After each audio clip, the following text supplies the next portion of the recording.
All right, Sean Tatel, FightHype.com here, joined with the grandson of the greatest heavyweight champion of all time, Muhammad Ali, his grandson, Nico Ali Walsh. Nico, first of all, man, how is that, having to carry that into the ring, being, related to Muhammad Ali being his grandson? I mean, it's exciting for me and my family. I'm just looking to continue the legacy, and that's just very important to me and my family, honestly. It doesn't seem big to us. Mm-hmm. Yeah. Now, obviously you're a young man, but do you have any memories with your grandfather or anything? Yeah. No, my whole childhood I was with my grandfather. He lived in Arizona, so I was constantly seeing him because I'm here in Vegas. I've lived here like my whole life. Yeah, we would just be doing magic tricks together, watching movies, and that's about it. Did you ever get a chance to go over some of his old fights and watch that with him? Yeah, no. If we weren't watching movies on my phone, I would always be pulling up fight highlights from YouTube.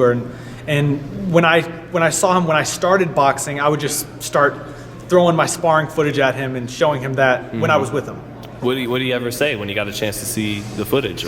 Well, every time I asked him if I should continue boxing, if I should actually commit my life to this, he told me yes. Mm-hmm. So other than that, he gave me some tips on what I should do getting prepared for my first amateur fight. But yeah, we just had a great time watching that footage together. It was fun. How many amateur fights were you able to get in before your first professional fight? I don't know exactly. I mean, I know my first amateur fight was Friday the 13th, November 2015. That was my first official amateur fight, but before that, my uncle, Mike Joyce, was having me do cancer fundraisers, fighting, in exhibitions and stuff, so I don't know exactly how many.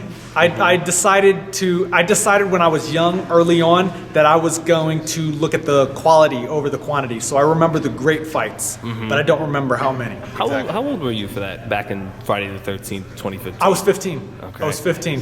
But at 15 years old was my very first official amateur fight. But before then, I mean, as a kid, I was just messing around in exhibitions, fighting guys, wherever.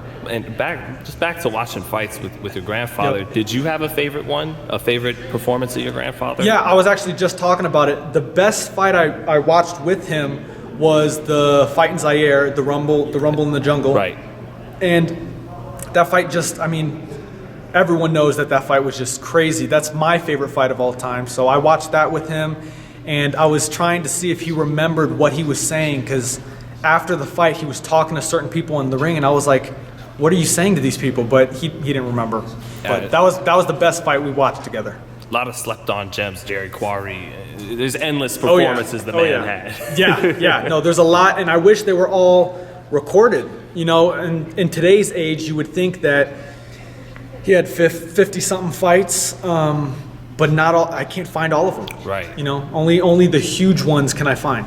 And yeah, like we remastered Blu-ray movies. We should probably put some of those fights in high def. Yeah, some fights I have to look up Cassius Clay because Ali won't show up on some fights. But luckily, I watched his amateur footage in the Olympics. Mm-hmm. That was the only footage that I could see. But other than that, yeah, I've probably seen every fight that is available.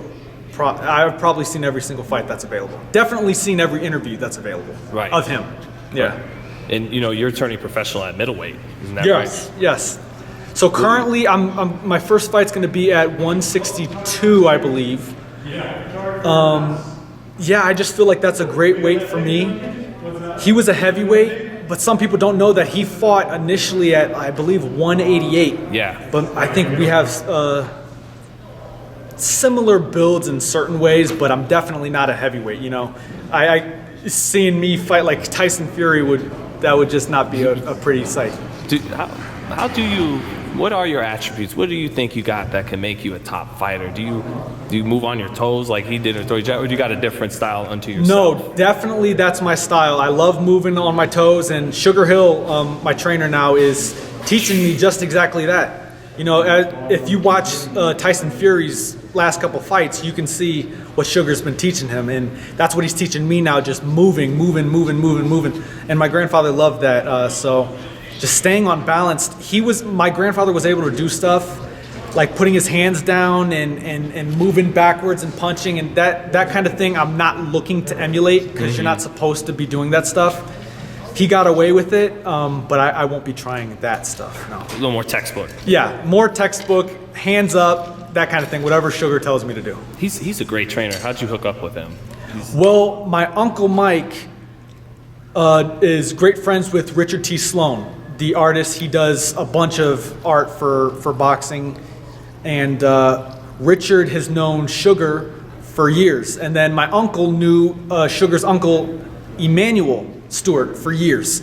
And so, I don't know, it shifted into each other and it happened out of nowhere. Well, lastly, Nico, don't want to keep you too long, man. Problem. But this is like, your big introduction to the boxing world. Yes. What do you think will make you a world champion? I think I have something in me that I feel is bigger than boxing. I feel like I need to do this for my family, for me, for the legacy, and that's super important to me. And so looking at that, if I was just normal and I didn't have a legacy, on my back to carry, then I don't know if I would be boxing. I don't know if I would be as motivated to box, but because of that legacy and because I've been around it my whole life and I've been boxing for a majority of my life, I just feel that this needs to be done and it's super important to me. Thank you, Nico. Thank you. And Ali in the ring Monday, baby, or Monday, tomorrow night, Saturday, Yes, live sir. on Yes, ESPN sir. Plus. Tune into the undercard. See Can't Nico wait. Ali. Thank you, brother. Thank you.